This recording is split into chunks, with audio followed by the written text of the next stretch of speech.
The dust of the main street was a pale, hungry thing, stirred by a wind that had no kindness in it.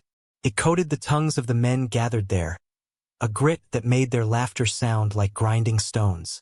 At the center of their circle, on the raw lumber of the auction block, stood what the crier called a bargain lot. 3 heads, shrouded in coarse burlap sacks. 3 bodies, thin as fence rails under ragged shifts. A woman and 2 children, still as carved saints in a desecrated church. The tallest figure, the woman, stood with a stillness that was not peace, but a place beyond desperation. Her bare feet were cracked and stained by the dirt. The ropes that bound her wrists were tight enough to turn her knuckles a bloodless white, but her hands did not tremble. They were just still. Beside her, 2 smaller shapes clung to the folds of her skirt, their own small hands bound, their faces hidden beneath the same suffocating hessian.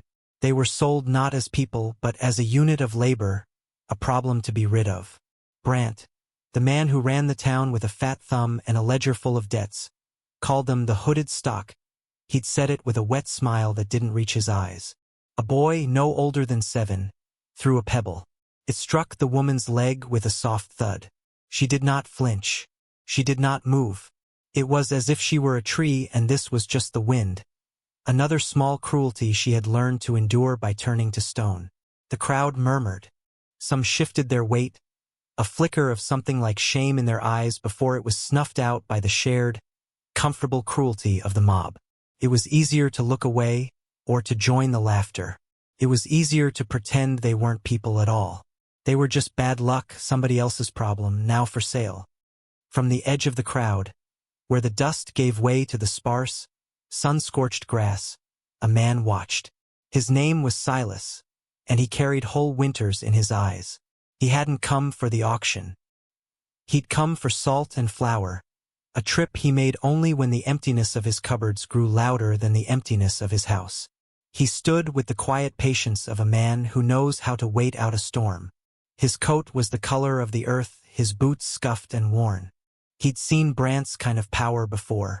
It was a loud, brittle thing that fed on the weakness of others. "What am I bid for this fine lot?" Brant's voice boomed, slick with false bonhomie. "Guaranteed to work. Strong back on the mare, and the foals are young enough to train. No vices to speak of, mainly 'cause they don't speak at all." A low chuckle rippled through the onlookers. Silas's gaze didn't leave the 3 figures.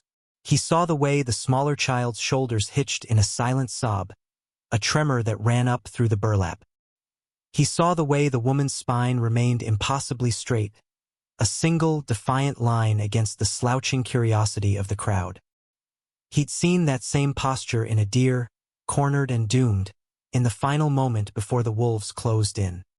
He thought of the silent rooms in his house. He thought of the second cup he sometimes poured by mistake, a habit that clung to him like a ghost.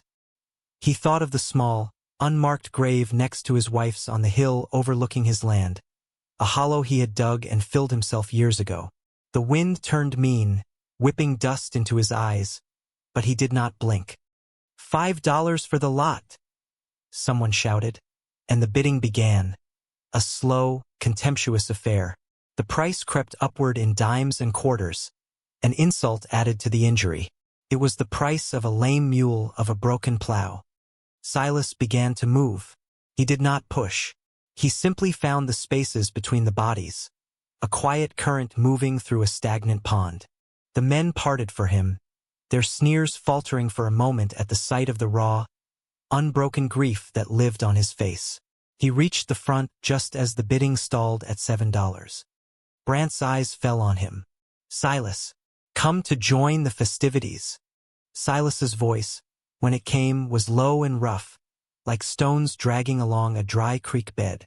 It sounded like it came from under floorboards. 20. A hush fell over the crowd. The sum was not astronomical, but it was serious. It was real money. It changed the air from sport to business. Brant's smile tightened. He knew Silas, a widower, a man who kept to himself on a piece of hard land no one else wanted. A man with nothing, and therefore nothing to lose. $20 from Silas. Brant crowed, trying to reignite the energy. Do I hear 21? Silence. The men looked at Silas, then at the hooded figures, then back at Silas. The fun had bled out of it. There was something in Silas's eyes that wasn't fun at all. It was judgment, cold and clean as well water. Going once? Brant said, his voice losing its oily charm. Going twice. Silas reached into his coat. His hand emerged not with more coin, but with a worn leather pouch. He tossed it onto the auction block. It landed with a heavy, final clink. It was more than $20.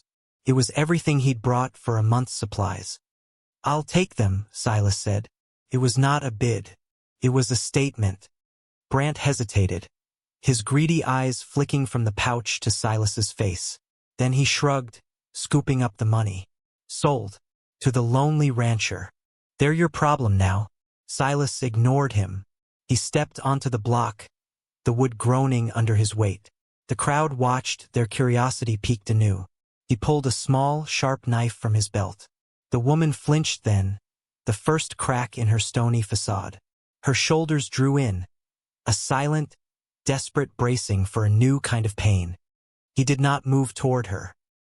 He knelt, turning his back to her, and sliced through the ropes binding the smaller child's wrists first, then the older ones. He did it with a surgeon's economy of motion. Then he stood, and with the same deliberate quiet, he reached over her shoulder from behind and sawed through the coarse rope at her wrists. The fibers parted with a soft rasp. Her hands fell to her sides, limp and pale. He stepped away, giving them space. He gestured with the knife toward the hoods. You can take those off now. The woman did not move.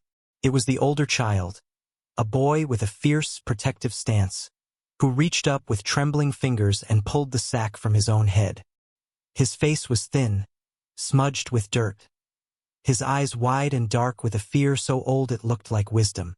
He then turned and tugged the hood from his little sister. She burrowed her face immediately into her mother's skirt. Finally, the woman lifted her own hands. They shook now, the strength that had held them still now deserting her. Her fingers fumbled with the knot. Silas took a half-step forward, then stopped himself. This she had to do for herself. She pulled the burlap free. Her hair was the color of straw, tangled and matted with grime. Her face was gaunt, all sharp angles and hollows, but there was a fierce, defiant beauty in the line of her jaw. Her eyes, a pale, washed-out blue, met his for a single, fleeting second. They held no gratitude. They held nothing at all. They were empty rooms, swept clean of everything but the dust. Silas slid his knife back into its sheath. He looked at the three of them, standing there in the harsh sunlight, blinking like creatures newly born into a world they had no reason to trust. He turned and stepped off the block without another word, and began the long walk out of town. He didn't look back to see if they were following. He just knew they would. They had nowhere else to go. The dust lifted behind him like a ghost, and soon 3 smaller sets of footprints joined his in the dirt. The journey to his homestead was a silent procession.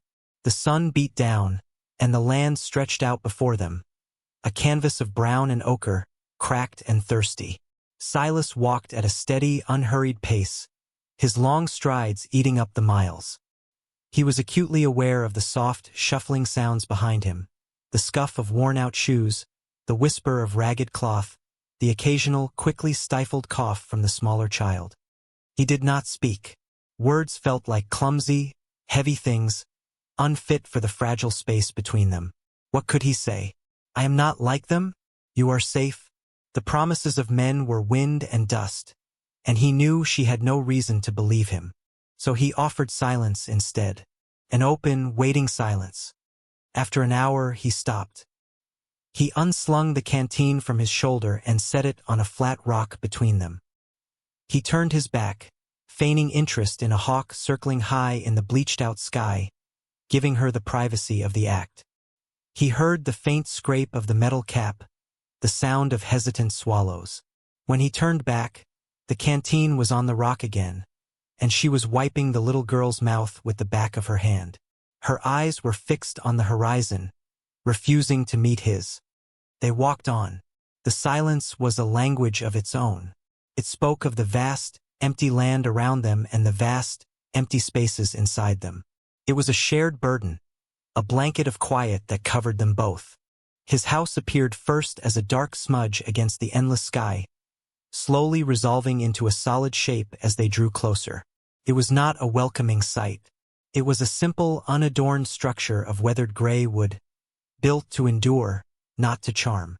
It stood alone, the wind its only constant neighbor, a testament to solitude.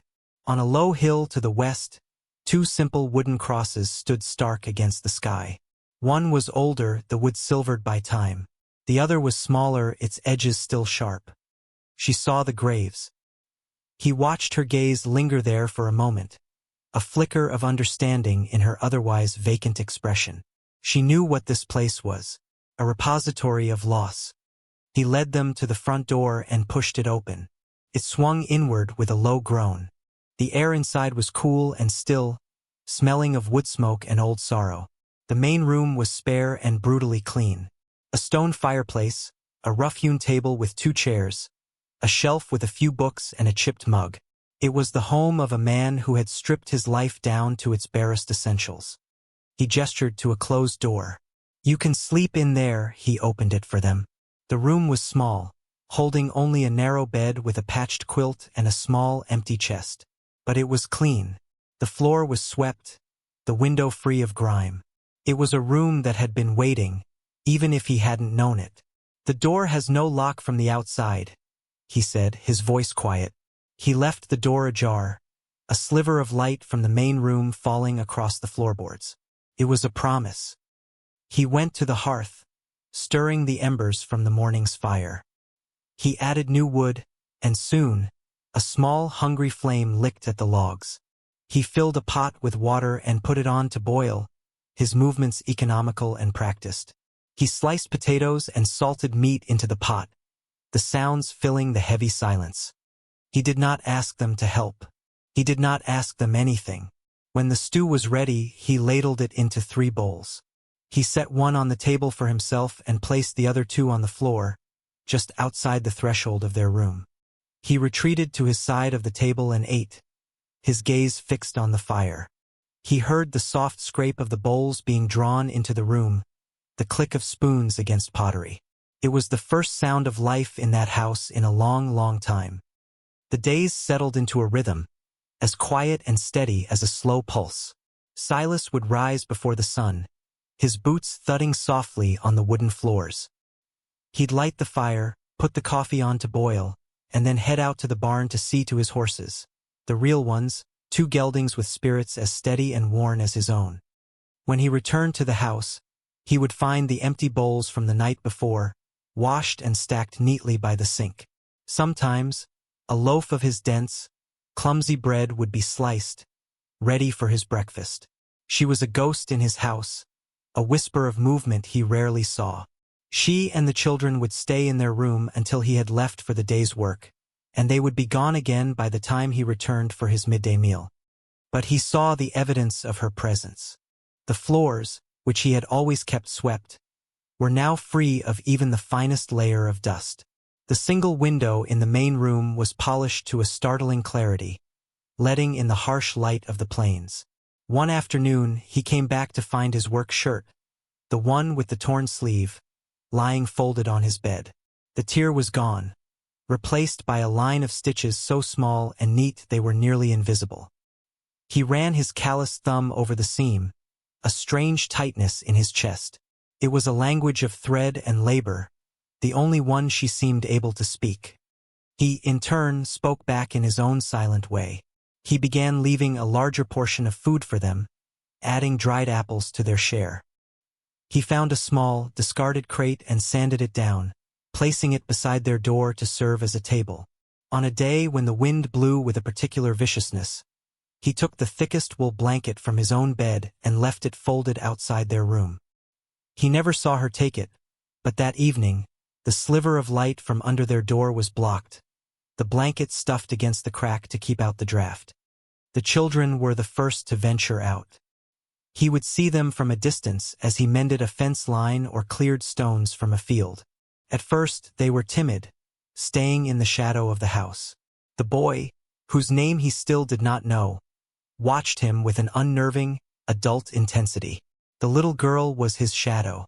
Then one day, Silas saw them by the creek, the girl splashing her hands in the cool water, a sound like tiny bells carried on the wind. The boy was skipping stones across the surface. It was the first time he had seen them do anything that resembled play. He began leaving things for them. A smoothly carved bird, left on the porch rail. A handful of interesting, colorful stones he'd found in the creek bed, placed on the crate outside their door. They were always gone by the next morning. The woman remained elusive. He would catch glimpses of her, hanging laundry on a line she had fashioned from rope and 2 saplings, or weeding the small, stubborn patch of earth by the back door where she was attempting to coax a few herbs to life. She moved with a purpose that was slowly replacing her fear. The hollows in her cheeks were beginning to fill, and the sun was turning her pale skin a light gold. One afternoon, he was returning from the far pasture when he saw her standing on the hill, by the 2 graves. She wasn't looking at the graves themselves, but out at the vast, empty expanse of his land. She held something in her hand. As he drew closer, he saw it was a small clutch of tough, purple wildflowers she must have found down by the creek. She stood there for a long time, the wind whipping her thin dress around her legs. Then, she bent down and laid the flowers not on the larger grave, his wife's, but on the small, stark cross beside it. His breath caught in his throat. She must have heard him because she turned. For the first time, she did not immediately look away. Her pale blue eyes held his for a full 3 seconds, a silent, trembling acknowledgement passing between them. In that moment, he understood. She was not just tending to his grief. She was tending to her own. That night, the quiet in the house felt different. It was no longer an empty silence, but a shared one. He sat by the fire, cleaning a piece of tack, and he could hear the faint, whisper-soft sound of her humming to her children in the next room. It was a simple, fragmented tune, a melody almost broken, but it was there. It was the sound of a seed, long dormant in the frozen ground, beginning to stir. A week later, a storm rolled in from the north, a great, bruised belly of a cloud that swallowed the sun. The rain came down not in drops, but in solid, wind-driven sheets that hammered against the roof and turned the world outside into a churning gray soup. Silas secured the barn, his clothes soaked through in moments. When he entered the house, shaking the water from his coat, he found her standing by the fire, her back to him. The table was set with 4 bowls. He stopped in the doorway, dripping onto the floorboards. The children were huddled on a small rag rug near the hearth, their faces illuminated by the firelight. They looked at him with wide, uncertain eyes. She turned slowly, her hands twisting in the fabric of her apron, an apron she had sewn herself from an old flour sack.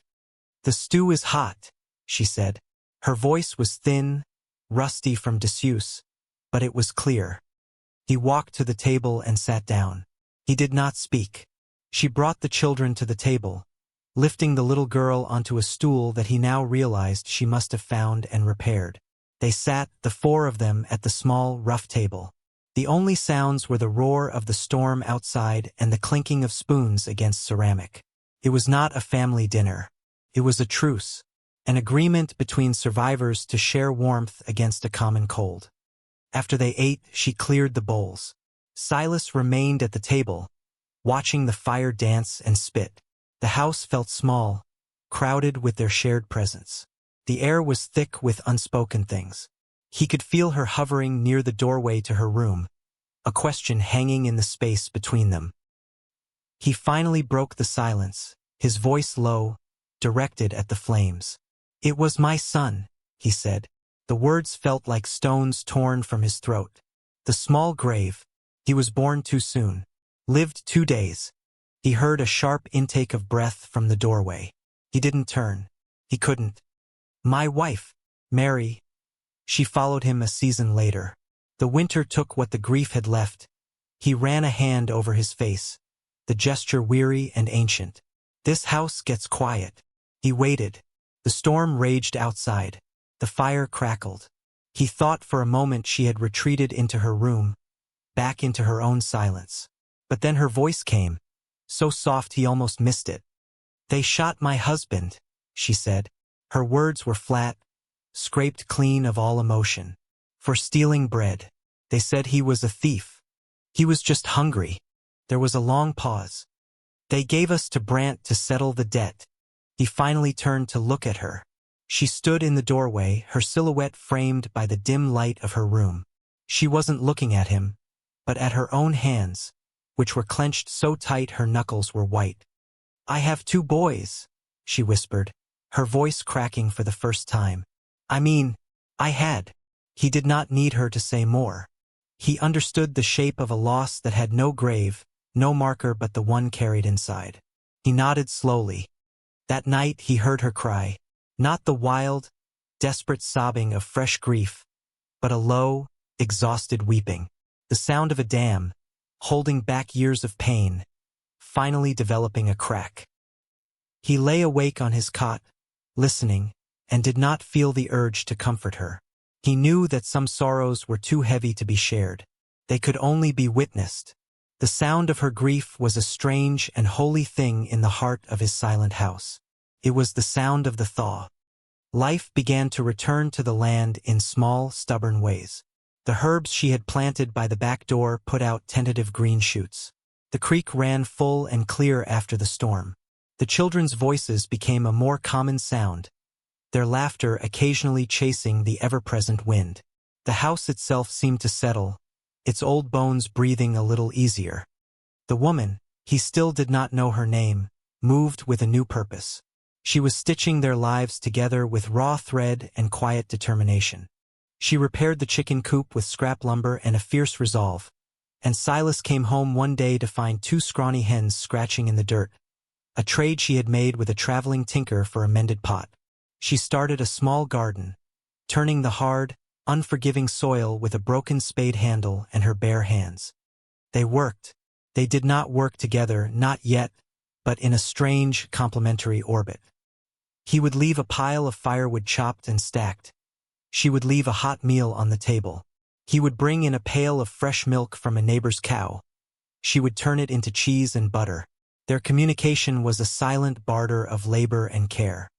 One evening, he was attempting to repair a broken chair, his large, clumsy hands struggling with the delicate joinery. She watched him for a long time from across the room, then walked over, took the pieces from him without a word, and with a series of deft, knowing movements, fit them together perfectly. She showed him where the wood had warped, how it needed to be braced. He watched her hands, strong and capable, and felt a warmth spread through his chest that had nothing to do with the fire. The first hint of trouble came on the wind, a scent of something other than rain and dust. It was the sight of 3 riders on the distant ridge line, their shapes dark and sharp against the setting sun. They sat their horses for a long time, just watching the homestead, before turning and disappearing back the way they had come. Silas saw them, and a cold knot formed in his gut. He knew that kind of stillness. It was the patience of a predator. He spent the next day cleaning his rifle, his movements methodical and grim. He checked the doors, the windows, the perimeter of his land. He was a man preparing for a storm he knew was coming. She saw it too. She said nothing, but he noticed she began keeping the children closer to the house. Her eyes strayed often to the ridge line, her face a mask of tense watchfulness. The fragile peace they had built was now stretched thin, humming with a new, sharp anxiety. The threat did not wait long. 3 days later they rode into his yard. Brant was in the lead, his bulk overflowing his saddle.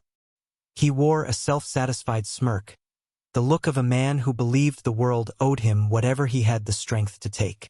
The 2 men with him were hired muscle, their faces blank and brutal. Silas was waiting on the porch. He had been mending a harness, but his rifle was propped against the wall beside him, within easy reach. He did not get up. He just watched them approach, his face calm and unreadable. "Silas," Brant called out, his voice oozing a false friendliness that didn't hide the steel beneath it. "I've come on business. This is my land, Brant. Silas said, his voice quiet but carrying in the still air. You have no business here. That's where you're wrong, Brant said, swinging down from his horse. He swaggered toward the porch, his spurs jingling. I've come for my property. There was a misunderstanding about our little transaction. A clerical error. There was no misunderstanding, Silas said, his hand resting on his knee, inches from the rifle. The goods were paid for. The deal is done. The goods. Brant laughed.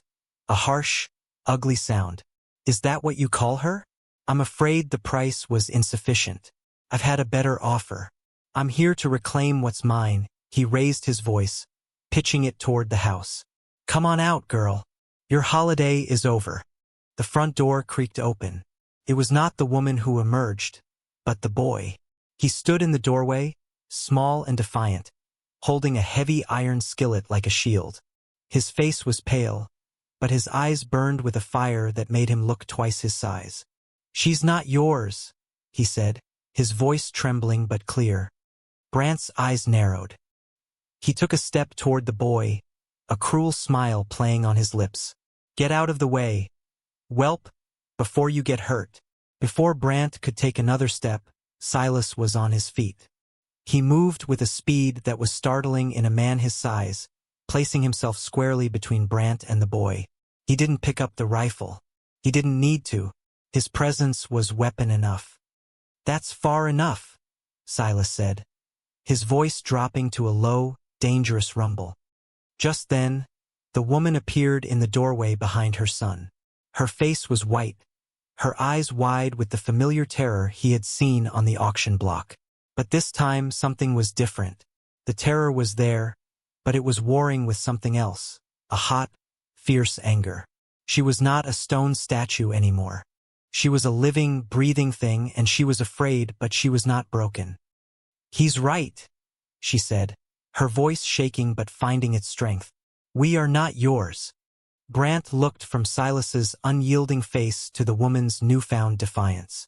His smirk faltered. This was not the cowed, silent creature he had sold. This was not the lonely, broken man he had mocked.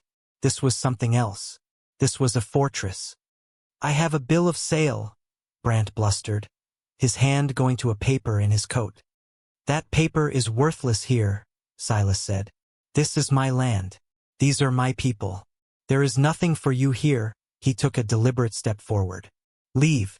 Now. The two hired men behind Brant shifted nervously, looking from their employer to the cold certainty in Silas's eyes. They were paid to bully the weak, not to die on a stranger's porch. Brant hesitated, his face turning a blotchy red. He had been challenged, his authority questioned in front of his men. His pride warred with his cowardice. He looked at the woman one last time, his eyes filled with a venomous spite. She met his gaze, and for the first time she did not look away. She lifted her chin. And in that small gesture, that simple act of defiance, Brant was defeated. He saw that he had lost her. He had lost control. He spat on the ground, a final, petty insult. This isn't over, he snarled, but the threat was hollow. He turned, clumsy in his anger, and hauled himself back onto his horse. His men, visibly relieved, followed suit. They rode away, not with the confident swagger of their arrival, but with the hurried pace of retreat. Silas stood and watched until they were nothing but small, dark specks on the horizon. The wind sighed, carrying away the dust of their departure. The silence that fell was profound. It was the silence of victory. He turned. The woman was still standing in the doorway, her son at her side. The skillet was now lowered, but her knuckles were still white around the handle. Her shoulders were trembling from the aftermath of fear and adrenaline. He walked over to her. He looked at her, at the fire in her eyes, at the fierce, protective way she held her son. He saw not a victim but a survivor, a warrior. He reached out, his hand hovering for a moment in the air between them. Then he gently touched her arm. It was the first time he had touched her skin. She did not pull away. She leaned into the touch, just slightly, a silent surrender to safety. I was scared, she whispered, the words barely audible. I know, he said, his voice rough with an emotion he couldn't name. You didn't run. She looked up at him, and her eyes, for the first time, were not empty. They were full. Full of fear and gratitude and a strength she was only just beginning to recognize in herself. That night, after the children were asleep, she came out of her room and stood by the fire. He was cleaning his rifle, the methodical task a way of calming the lingering tremors of the confrontation. I never told you my name, she said into the quiet. He stopped his work and looked at her. It's Lena, she said. She then gestured to the other room. My son is Jacob. My daughter is Hope. He let the names settle in the air. They felt solid, real. They had the weight of permanence. He had not been rescuing the hooded stock. He had been sheltering Lena and Jacob and Hope. Silas, he said, giving his own name back to her, felt new on his tongue. He stood up and walked to the fireplace, resting his hand on the rough stone of the mantel. He looked at the home they had made, a place built of silence and shared sorrow, now defended by a shared courage. This is your home now, Lena, he said, the words feeling more true than anything he had said in years. If you'll have it. She did not answer with words. She simply nodded, a slow, deliberate motion. A tear traced a clean path through the grime on her cheek. It was not a tear of sadness, but of release. The past was still there, a landscape of scars they would both carry forever. But it was no longer the only thing there. In the warm, firelit room, something new was waiting in the ash. A year passed, the seasons turned, and the land, under their patient hands, began to yield. The garden grew, a splash of determined green against the brown earth. The chickens multiplied. Jacob grew taller, his face losing its haunted look and taking on the sun-browned confidence of a boy who knew his place in the world. Hope's laughter became the house's new music. One crisp autumn evening, they burned the burlap hoods and the ragged dress Lena had worn on the day she arrived. They watched the flames consume the fabric, turning the symbols of their shame into smoke and memory. The fire only changes everything if something new is waiting in the ash. The people in town began to talk. They had called Silas's purchase a fool's bargain, naming them the hooded stock they had whispered and judged. But now they saw something else. They saw a ranch that was no longer just surviving, but thriving. They saw a woman who held her head high, a quiet dignity in her every move. They saw two children who were quick-witted and strong, their spirits running free and fast. The story began to change in the telling. The whispers turned from scorn to a grudging respect, and then to something like awe. The tale became that the quiet rancher, Silas, had gone to town and bought 3 wild, unbroken horses with sacks on their heads, horses no one else could tame. And in a year, through some quiet magic of his own, he had turned them into the fastest, strongest stock in the county. It was a lie, but it was a lie that held a deeper truth. They had been seen as less than human, and now they were legend. Their speed wasn't in their legs. It was in their spirit. It was the speed of a soul running from a nightmare and finding its way home. The final image of them is one of peace. They sat on the porch Silas had repaired and widened, the 4 of them, watching the sun bleed a blood-orange glory across the horizon. The house behind them was no longer a hollow shell of grief. It breathed. It was full of the scent of baking bread and the sound of a little girl humming a half-forgotten tune. Lena leaned her head against Silas's shoulder, a simple, comfortable gesture. He laid his arm around her, his hand resting on the life they had built together from the dust. They didn't need to speak. Their silence was no longer empty. It was full. It was home. This story, it isn't just about a rescue. It's about the quiet courage it takes to stitch a life back together when all you have is frayed thread. It's about 2 broken people who, instead of demanding to be fixed, simply held the pieces for each other until they remembered their own shape. We all have our own kind of wilderness to survive, our own silent auctions where we feel sold for less than we're worth. We're told we're broken stock, good for nothing. But worth isn't something given to you.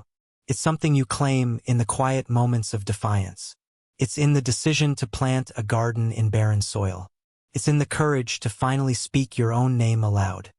So here is your naming. You are not the label they gave you.